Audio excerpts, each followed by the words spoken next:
Good morning and welcome to Sahara TV's breakfast show. And this morning we'll be analyzing the newspaper headlines as well as looking at what's trending in the dailies today. And with us to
newspaper and the Nigerian Tribune. We have AU suspends Niger over coup. And one of the major news story that's been making headlines in almost all the newspapers today is the Zani issue. The Zani in fresh trouble. Nigerian Tribune. UK court charges her over 100,000 bribery allegation. Suspected to have been rewarded with furniture, payment of private school fees, gifts from top designer shops to appear in court October the 2nd. And we have the Punch newspaper. Anger as states warehouse rise, delay palliatives sharing. Borno distributes rice to 400,000 households. Workers lament hunger, demand relief. Labour insists 5 billion not enough. Gombe promises workers 10,000 naira. Anambra 12,000 naira. That's the major headline on the Punch newspaper. Our final newspaper is the Vanguard newspaper with the rider Niger. AU plans sanctions against junta's supporters. We also have this wiki to FCT officials. Wahala don't come. I'll increase your BP. Those are the headlines making the rounds in the Nigerian dailies this morning. Our main interest has to do with, and the issue that we will be looking at has to do with the palliative sharing amongst the states. And we have that major headline in the Punch newspaper. Anger as state warehouse rise, delay palliative sharing. I mean, you've had so much about all these palliatives being given and across the states. And some Nigerians are saying, of the opinion that most of these funds will go into private pockets. Let's get your reactions to some of this. Okay, just as you said, the cynicism of our people is not outrageous. The fact that a whole lot of people actually think that palliatives will end up in private hands and will be completely siphoned is not just because our people are unnecessarily cynical. It is based on the facts. We have what we call precedents before now. And the president I'm even talking about is not about 10, 15 years ago, just few years ago, during the COVID-19 pandemic. At that point, around October 2020, was when NSAS protests took off across the southern part of the country and some places in the north central, Abuja, Jos, and the rest. The core Norths, who never, for whatever consideration, never faced, the kind of police brutality known, within the, southern part of the country, really didn't participate. Aside the issue of, maybe the Buhari factor too, as of that period. But you know how things move. Just few days after that progressive, heroic movement of youth was drowned in blood in Lekki, at Alausa, and some key other places. What happened in the north? People still protested via other means. It started, I think, around Adamawa or thereabout, where people just saw that, we are hungry, no money, nothing, and all these palliative are inside there. What did our people do? Our people went into those places. I won't say they looted. No, that's not what we call looting. That is expropriation. They expropriated. In fact, the movement was so massive that even the soldiers who were drafted were the one coordinating the orderly, expropriation of those, places. We never knew that the money earmarked, billions earmarked for palliative that should have been shared, palliative were hoarded, criminally hoarded by this, by the authorities involved. So if our people today believe that the palliative, the grains, the rice, everything that, the government is promising them is going to, end up in private hands, government officials and their cronies, party members, and their hangers on, our people are not just being unnecessarily cynical. They have precedents to look at. And beyond this, we must not take the question of this palliative too as something that is a fait accompli. No. How do I mean? Palliative came as a result of increase in pump prices of petroleum products, which itself was as a result of the removal of subsidy, the same subsidy that had been, subject of controversies ever before now. So some of us are still of the opinion that that policy is anti-people. That policy is something that the masses of Nigeria should continue to campaign against, even while we are still buying at 600 and something, because it is not given. It is still a question of the balance of forces between the government and the people. So in Kenya, where the same policy was introduced, just a few days ago, it was reversed after months of protest. So the Nigerian Labour Congress, the progressive organizations across the country must not relent in their effort at exposing the fraud of this policy and continue to call for its removal. Because just as they said, all other things that they want to use to soften the pains will definitely not work. So that's still our principled position as far as subsidy removal is concerned. Labour has said that, insisted that 5 billion naira is not enough. I mean, considering the stance of Labour so far, that's the stand that Labour had taken on this issue so far. Yeah. Should we just be contented, or should Nigerians and the Labour movement itself be contented with some of these demands, especially their core demands that are not actually reflected in the lives and the cost of living of average Nigerians? Obviously, even if you give 10 billion naira per state, it will still not solve the real impacts, the negative impacts that this removal. Maybe people don't know what petrol really means. It is the lifeblood of everyday living, of economy, in a situation whereby nothing seems to be working. People pay for electricity that is not supplied. Aside the urban centers, go to all the rural areas.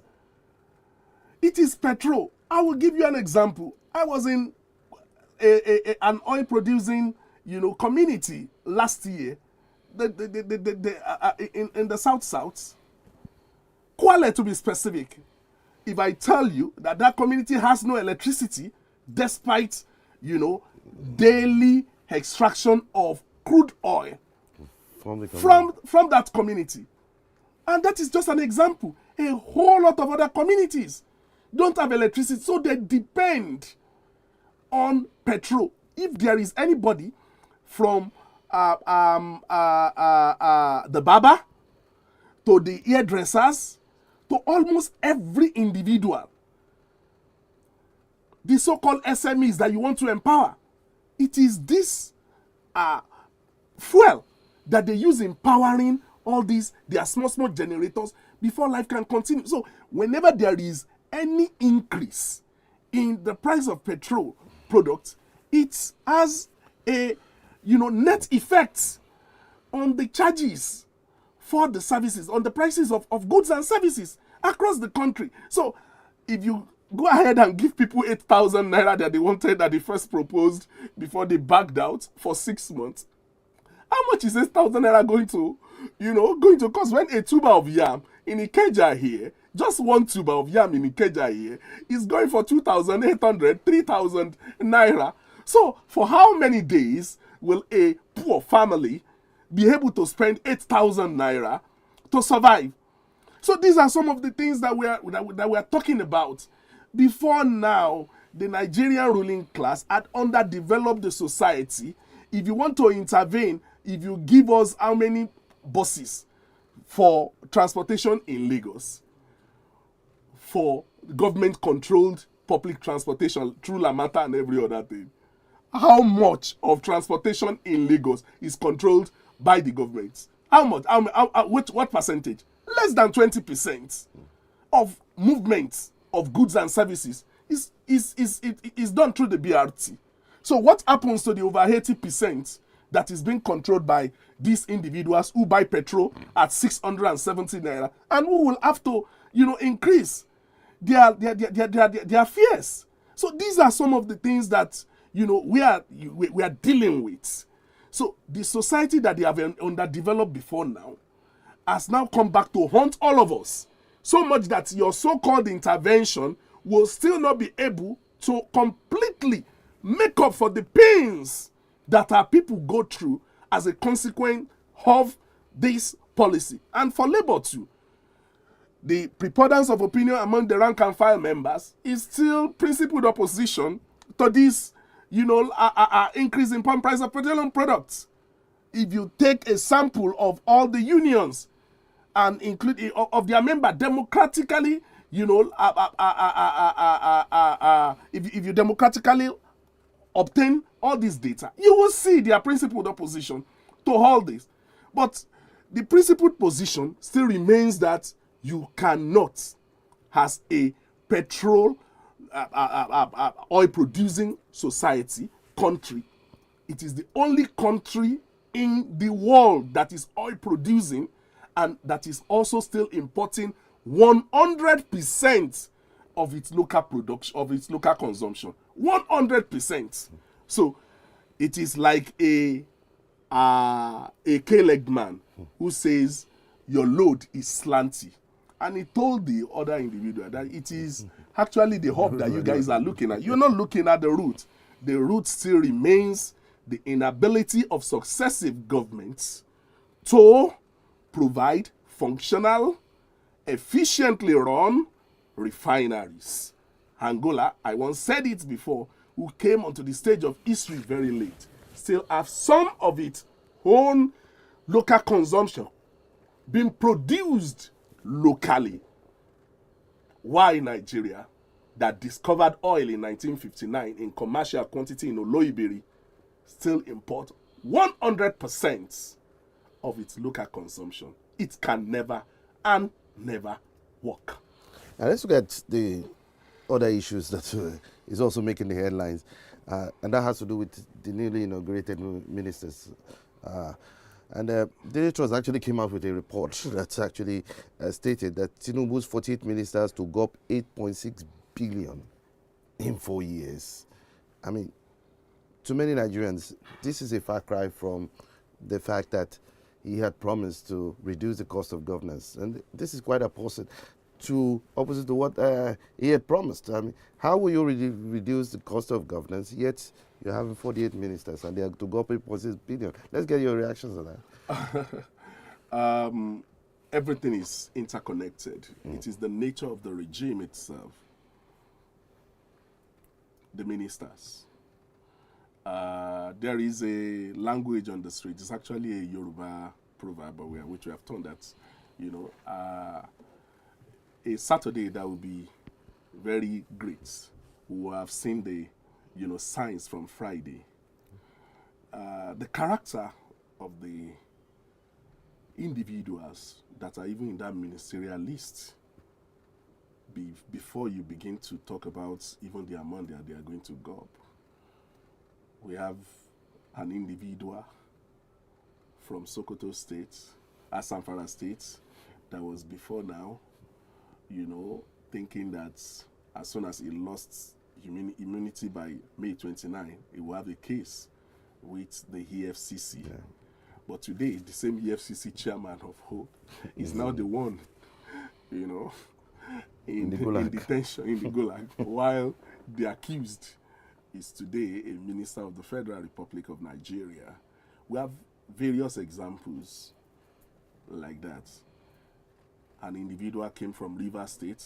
The first thing that he talked about, is that people should be ready to lose their buildings. He told workers just maybe a few hours ago, just yesterday, that Wahala has come. These are not individuals that you can expect anything radically different from what we have been seeing from. You can't. You really can't. So, going back to the amount that you said they are going to go up, 8.2 billion naira is a very small money to these dudes. What is 8.2 billion naira? If it were to be 8.2 billion naira in 4 years, Nigerians will even be, rejoicing that it's just 8.2 billion naira. Extra codes, aside other amounts that are not going to be captured in it. What is 8.2 billion naira? When just 490 and we have 360 in the House of Representatives, we have 109 at the Senate. So that is just 469 individuals. Go and check the record, how much we used in sustaining them in Buhari's 8 years. Average just 150 billion naira every year. For that Buhari's 8 years, they got trillions. They got far more than 1 trillion in Buhari's 8 years. Officially, not unofficial. So this is the same thing that we've been saying. You said a country is in financial crisis. You said people should try as much as possible to understand and be ready to make sacrifices. You said, we need to tighten our belt. But all these measures seem one-sided. We've seen nothing from the other side. The cost of governance keep going up. So you have 8.2 billion naira in 4 years, average of 2-point-something billion per annum, aside extra codes, aside other things, for just 48 individuals, less than 50 individuals. So these are the reasons why workers, the youths, and the poor masses have genuine reasons to say that, no, we cannot bear this any longer. You wanted to save some money from subsidy? The same crime, the same subsidy that you used as an excuse in the past, that's the reason why you are not able to fund university education, to fund this. And at the same time, you are also increasing school fees in our universities. You can see in one of the reports the number of dropouts. Okay. So these are some of the contradictions that are there.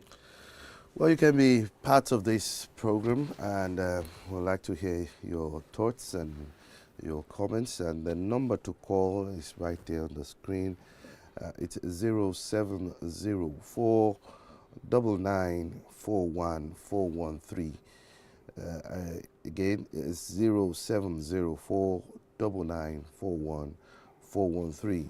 And if you're calling outside Nigeria, don't forget to add the country code +234 704 9941413. That's the number to call if you want to be part of this analysis in this program. Akikumin, Yeah. well, you've actually touched on this earlier on, Okay. but it's good we look at it also holistically. Okay.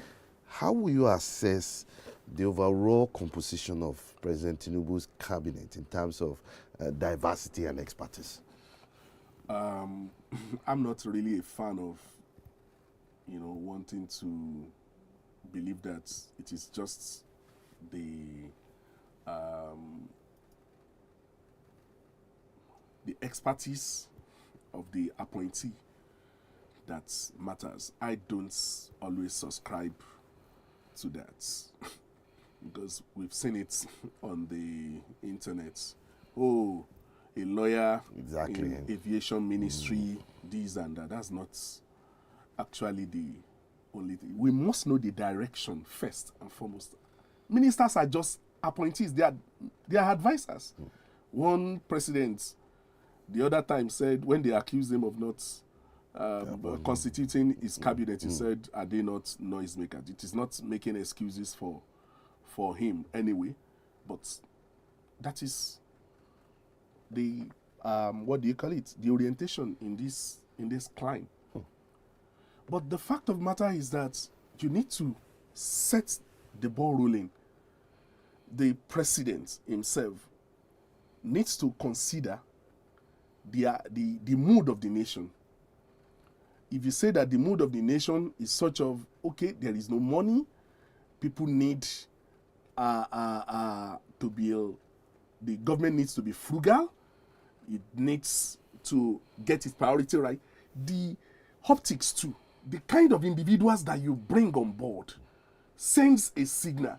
You can't say that, okay, corruption has eaten deep into the fabrics of the Nigerian society, and the first thing that we see, even if the person is a lawyer, if he's an engineer, is a technocrat, but if he has pending issues of corruption and every other, it first sends the wrong signal. So that is what I'm dealing with here. Not necessarily that a lawyer heads aviation. It's a ministry. A ministry has its own internal workings. Yes, Awolowo had a BCom, Bachelor of Commerce, but he was a lawyer. That is what we knew him for. But he remained one of the best finance minister based on the record. The war, it was a wartime, minister under General Gawan. So these are some people say, no, Nigeria is far more complex today than it was in the 60s and every other thing. But the fact of the matter is that you must know the direction of the economy. You must know the direction that a regime wants to pursue. So it is not, aside the ones that are technical, like the Ministry of Justice, where you must have a lawyer heading it.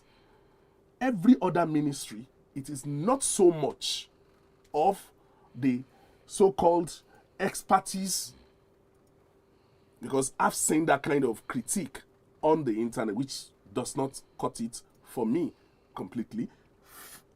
The most important thing is where the real executive power lies, which is the presidency. It's from day one, the direction of the government, the signal you want to send to the, to the public, that it is not business as usual. But when you go and bring all sort of hold individual. By hold, I do not mean age, because you can be in your 70s, whereas your ideas are genuine, are as viral as possible, and you can be in your 40s, stuffed with bad old ideas. So when I say hold politics, the same usual faces that we have seen, and it couldn't have been otherwise, because the presidency, the election, how it was won, and every other thing was also a product of bringing everybody, irrespective. The main agenda was to capture that power first, irrespective of the individual that is helping us. And since they say it's about patronage too, you have to settle the boys who did the work. So let me get your thoughts on this. So what are your thoughts on the balance between political considerations and merit-based appointments as far as this cabinet is concerned? Okay. Every politics in every clime has its own dynamics. It is individuals who participate. That's why we also call the people, the mass of the people, that these guys, there is nothing that they have that we do not have. The youth must participate in politics. It is not about protest alone. It is about capture of political power. So every politics has its own dynamics. We know for sure that politicians who provide the structure, what they call structure, we know what it is in Nigeria, who provide the structure, who provide everything, will still be the one to take the chunk of it. That's why we say that the character of the party that produces you, the character of the system that party, economic system that party defends, will also reflect in the kind of individuals that are going to be on board in your cabinet. It is done everywhere. So, that one is a politician does not also make one to be incompetent anyway. So it is not a question of, mutual exclusivity. It's not mutually exclusive, being a politician and being competent. Because if that be the case, some of us who are also saying that it is not about activism alone, it's not about protest alone, it is about capture of political power, we see ourselves too as a government in waiting.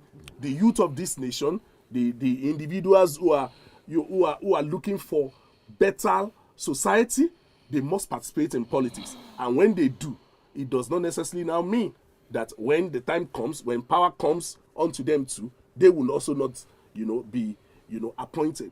But just as I said, it is also, you cannot divorce the appointments from the process that produced the president. APC by its nature, PDP by their nature, they are parties that are set up, to defend principally the market forces. They are principally set up to say that government has no business in business. They are principally set up as a pro-market, pro-capitalist parties. So, irrespective of who you bring on board, let him have Harvard certificate, let him go to MIT and every other thing, he cannot be higher. The individual that you put there cannot be higher than the system that he defends.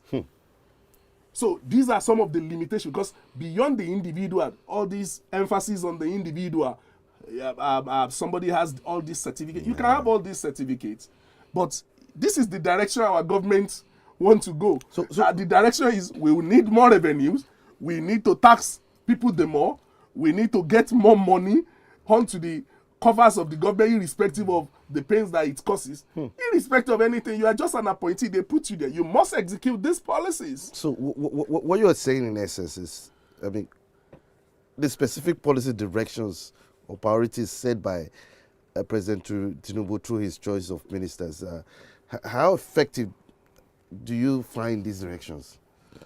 Okay, the direction. Exactly. We've already seen the direction from day one. In fact, it was from the Eagle Square that the announcement was first made. We can no longer afford to subsidize. That's the first thing that was thrown. We are going to unify the exchange rates. That's the word that they used.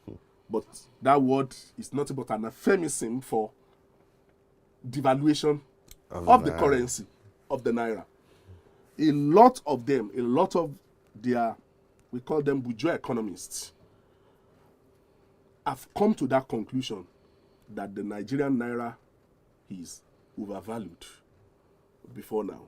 And to them, it is this overvaluation of the naira that has been preventing investors, foreign investors, from investing in the economy. All of them heaped all the blames on Buhari, who they believe is more of a statist, states intervention in, foreign exchange and every other thing, that the way they liberalize almost everything, the foreign exchange regime should also be liberalized. Naira should be floated. Let it also find its feet in the struggle, the life and death struggle of demand and supply, which they call in economics invincible hand. The market forces, let it determine the prices, the price of naira, the real value of naira.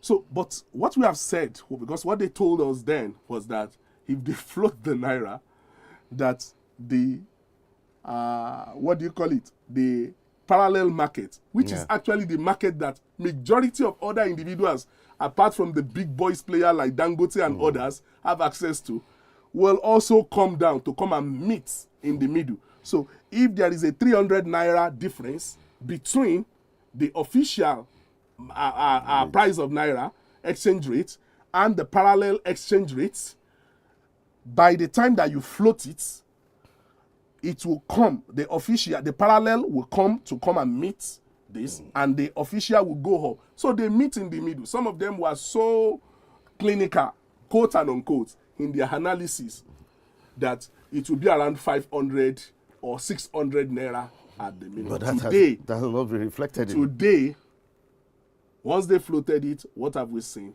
It has moved from 700 and something at the parallel market to about 900 naira now. So we asked this our economists, what has happened? And they always have, excuses, or what they call explanation. It is the supply side. The supply hasn't come. So what have we benefited so far in this free-flowing, naira regime? So these are some of the direction. And once you devalue in an import-dependent economy, so import-dependent that almost everything is being imported. So you have a situation whereby it leads to inflation, which is what has happened now between May 29 and now. By the time NBC does its calculation, we want to see how many more Nigerians have been pushed below the poverty line. So these are some of the direction of the market. It is not just the Tinubu APC that has this orientation. PDP Atiku had that orientation, including even Peter Obi of Labour Party, despite the fact that he ran on a Labour Party, platform. They had this, idea about the question of removal of subsidy, that subsidy regime can no longer work. So the criticism of PDP and maybe Peter Obi towards him is the approach that he has used. And the fact that, maybe things will have been in place before you do all of this. So these are the situations that we have found ourselves. So it is the direction which a regime wants to follow that determines what a minister is going to do. And this direction so far, without mincing words, in the last 3 months of, Tinubu APC administration, has been very, very anti-people. More and more people are suffering. It is bringing back those memories of the Abacha years, where hunger walked freely on the street, where, increase in crime, and it is happening now. Particularly, people have been along Isheri Road, Isheri Beggar side, for the past 1 or 1.5 months now. That place has become, very dangerous at night. We have reports from different, parts of the country too, where there is a gradual upsurge in crime, because there is a nexus between hunger and crime. people will not just self-liquidate. They won't give up and kill themselves. They will try every means to survive, even at the expense of the system, even using criminal means to stay alive. So these are some of the social consequences of some of these economic policies. Now, you can still be part of the program, and we'll like to hear your comments and your thoughts on the issues that we have been analyzing. The number to call is right there on the screen. It's at 0704 9941 413. And if you're calling from outside Nigeria, please add the country code +234 704 9941 413. We still have Comrade Akikumi Olawoyin, the Executive Committee member, Campaign for Workers and Youth Alternative, in the studio with us. Now, Akikumi, we're still looking at this ministerial appointments. Okay. And we'd like to get your view on the fact that Tinubu has become the Minister of Petroleum, so to speak. Okay. We only have a Minister of States for Petroleum. This has been the trend from past regimes, where like Buhari himself was the Minister of Petroleum. Do you expect to see any changes in the direction of the petroleum itself, ministry itself, concerning the fact that the president has so much on his table, on his hands, and now bringing the core Ministry of Petroleum, which you have said is the lifeblood of Nigeria's economy, under it, and questions are being asked that he will not be accountable. Since he cannot be called on to account by the National Assembly, to come forward now to give account of whatever is happening in that ministry. Should Nigerians be concerned? Okay. The same concern that we had during the Obasanjo regime, the same one we had during the Buhari regime, is the same concern we have today in the Tinubu regime. Petroleum resources, rather than being a blessing to Nigeria, has actually been a curse, so to say. From the question of even the percentage of these resources that are expatriated out of the country by the multinationals, to the question of even the accounting for the real amounts that is to be given, despite the fact that that percentage is low already, we are even still not getting the full value for it due to a whole lot of, issues ranging from corruption to security to a whole lot of other things. At a stage, that the security challenge in the Niger Delta, unlike in the past where people will have hostage taking and others, people have now devised other means. Very simple. Connivance with the security agencies and every other thing. The situation got so bad in 2022 that the same individual that they declared wanted at the beginning of Buhari regime was the one they had to go and call to come and help them secure the pipelines. And that is the situation of things. The real victims of all of this are the people of Niger Delta. You'll be so shocked that even the protests that we do here take petrol back to 45 and to 98 naira. The official rates, they don't buy it at the official rate in the Niger Delta, as in the people themselves. They buy it at a rate higher than what we buy it in Lagos here. So these are some of the issues that are already involved in the petroleum sector before now.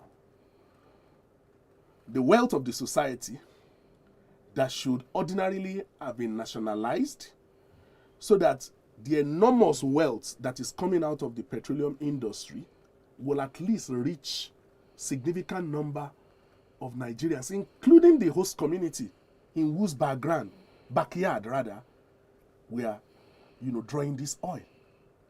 It's not being done. So all the arguments, we thought with the signing of the Petroleum Industry Act that they said over that time that El Dorado will be seen in the petroleum sector, but few years down the lane, we've not seen any, corresponding, results, positive results along this line.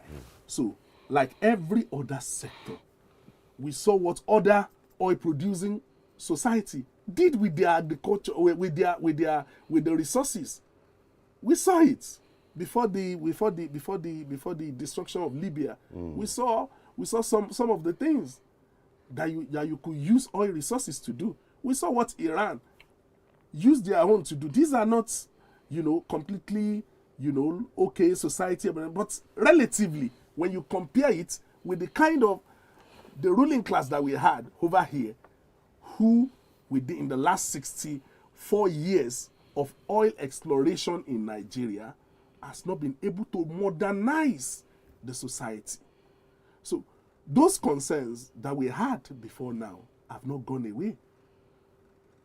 Even with a new person, in the saddle, which is President Bola Ahmed, Tinubu, as the Minister for Petroleum. So these are some of the things that, we still need, to look at. And each time we hear there is no money, there is this, there is that. All the other things, all the Nigerian billionaires, if you rate them from up, go and look at the percentage of their wealth that comes to the government as form of tax. Extremely meager. You will be so shocked that the workers are paying higher than a whole lot of billion, because for the workers it's pay as you earn. It is deducted from their salaries. When you compare the percentage to the percentage paid as income taxes by these, multi-billionaires in Nigeria, you'll be so shocked. You can name them. These are supposed to be public records, so you can go and ask. So these are some of the things that we have concerns about. Thank you. Yeah, let's also, earlier on while analyzing these issues, you mentioned some of the ministers specifically, who had come with some level of baggages because of the antecedents that they have. Let's take the Minister of Defense, for example, Matawali. I mean, Nigerians have criticized the appointment of Matawali, considering the baggage of corruption cases he has, and the fact that the EFCC chairman is still being detained by the DSS. And despite public outcries, has still not, the proper thing have not been done, proper processes have not been served with regards to his detention. And now we have a Matawali being Minister of Defense. I mean, how do we juxtapose that?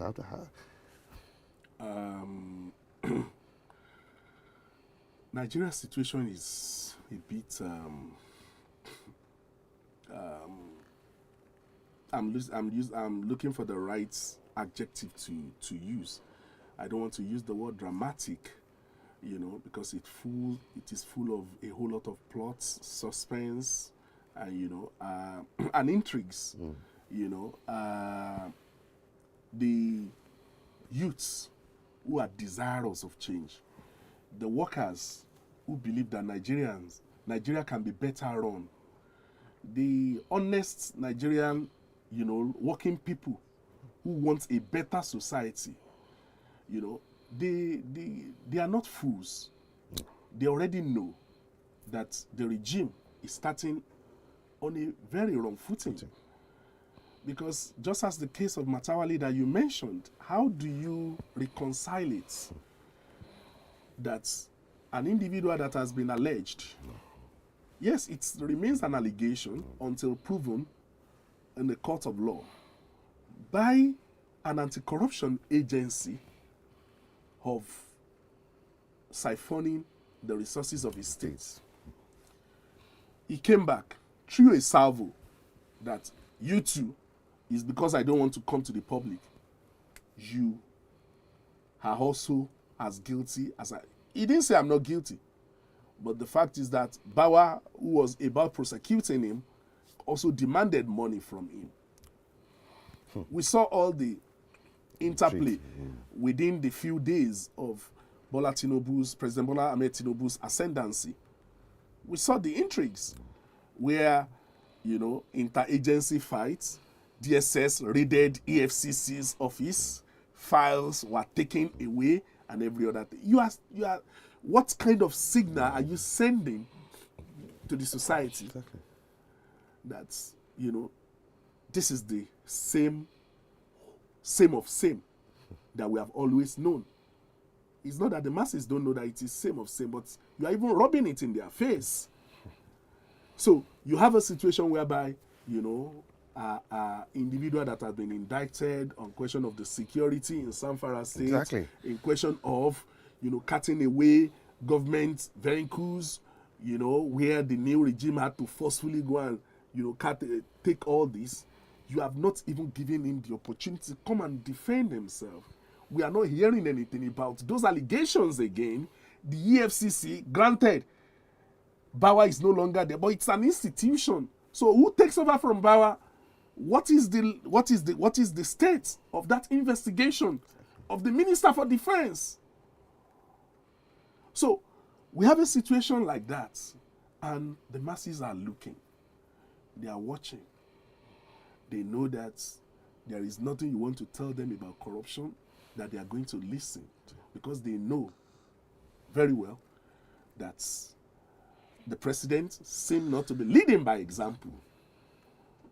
So that is the kind of things that we are facing. I'd like you to also shed light on the fact that Matawale, under his watch as governor, bandits controlled a large part of the state, despite the state's chief, he being the state chief security officer, and he constantly received security votes as a first-line deduction from federal allocations.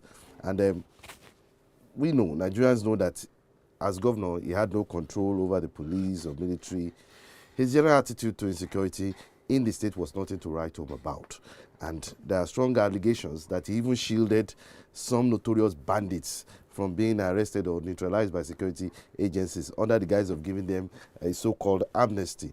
Nigerians are asking the president, how can a man who failed to secure his people in Zamfara be one of those in charge of the country's defenses? Your reaction?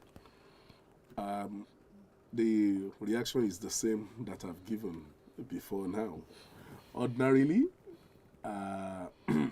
defense is very critical. Also, what does this portend in terms of policy directions of security of the country itself, considering the state of insecurity? This is I want to use the street language that they say that last everybody go chop breakfast. This is not the best of time for the supporters of APC, especially the young ones, because they are being dragged everywhere. Because one of the things that they mentioned as one of the best qualities of their principal, that's President Bola Ahmed Tinubu, his ability to spot talent, to put round pegs in round holes. That's what we hear. They never mentioned that he himself is but that he has people and he has a way of engaging, the best hands. But,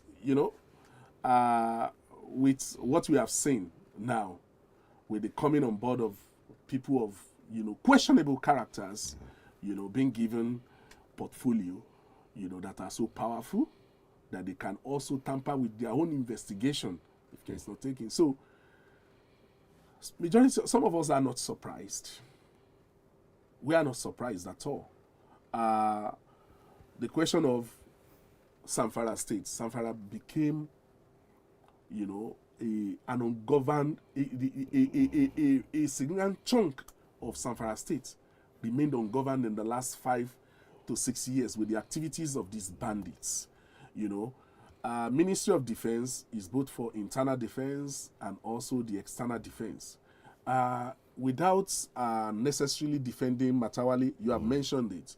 A governor does not control the police, he doesn't control the army, he doesn't control, but there are also things that are in the hands of the governor in question of policy direction, in question of his, attitudes towards security too, and every other thing, even if he doesn't control all of that. Given what has happened in Zamfara State, one, it's an embarrassment to the Nigerian state as a whole. Because when you are talking about poverty, a farmer who is not able to go to his farm, who is not able to feed his family just because bandits are going to, are kidnapping for ransom and every other thing, it adds to the number of individuals that goes below the poverty line. Because when you can no longer feed, and majority of those places in the northwest, are also part of, they are agrarian. Majority of the communities, it is the economy of the local community revolves around farming. So these are some of the things that, is supposed to be of real concern to any genuine leadership. But you then have a Matawale now put in charge of security and defense throughout the country. There is nothing beyond, I've told you, it is not about his technical competence in security that is the main concern here. It is also the fact that an individual with that kind of baggage, I can just imagine you telling officers, because they are the one in charge of the army, the police, the everything, and you know that the guy that is giving you order to do this and that is filled with baggage, is filled with a whole lot of other things that cannot be defended. I don't know how, they are going to be feeling. So that's just the thing. Now, the appointment whether in defense or in any other thing is completely insulting. So let's leave it at that. Our time is almost up, and let me ask this final question. From a broader perspective, how well does President Tinubu's cabinet reflect the promises and goals outlined in his campaign? Part of the campaigns and the goals is that they are going to also lift a whole lot of people from poverty. They are going to, attract foreign direct investments into the economy. They are going to reflate the economy to set it on a strong footing. They are going to do a whole lot of things. But just as I said, 3 months is not a small time in politics and also in economics. The direction so far has shown that the Nigerian people need to get themselves ready to defend their livelihood if they are going to survive the 4 years. If eventually, the regime is still battling legitimacy, as the election petition tribunal has not given its verdict, even if it favors the regime, they still have the opportunity of going to the Supreme Court. So, in the event that he eventually become victorious and is to serve for 4 years till 2027, the Nigerian people will have no other option than to rise up to defend their livelihood. If we are going to survive that 4 years, the youths will need to be on the alert. The organized labor, which is the most advanced of all the oppressed section of the society, will need to completely be on the neck of the regime, mobilizing the Nigerian workers and the Nigerian people. The attacks that are being carried out at the education sector, where school fees are being increased on daily basis from one university to the other, where the unity schools have been told now to also bring more money. Fees are being increased in unity schools too. So the question of the health sector that is moribund, where most of our hospitals receive far less in allocation than what is allocated to the Asoro Clinic under the Buhari regime. Things might go worse now. So before we can say that we are going to be able to survive these 4 years based on the direction that the regime is going, it means that there must be fight back. There must be fight back from the people. The minimum wage that has now been completely eroded by one of the policies of the regime, which is devaluation of the naira. Forget the question of unifying. Unifying is an euphemism, just as I said, for the word devaluation of the naira, because that's the real impact. So the minimum wage of 30,000 naira, which was already a poverty wage, has even become worse today based on the value of the naira today. So these are some of the things that, the masses will have to stand up for their rights. The workers have to also know that it is not just about calling for protest, calling for increase in salaries and other things. It is the fact that they must also unite. They must also have interest in politics.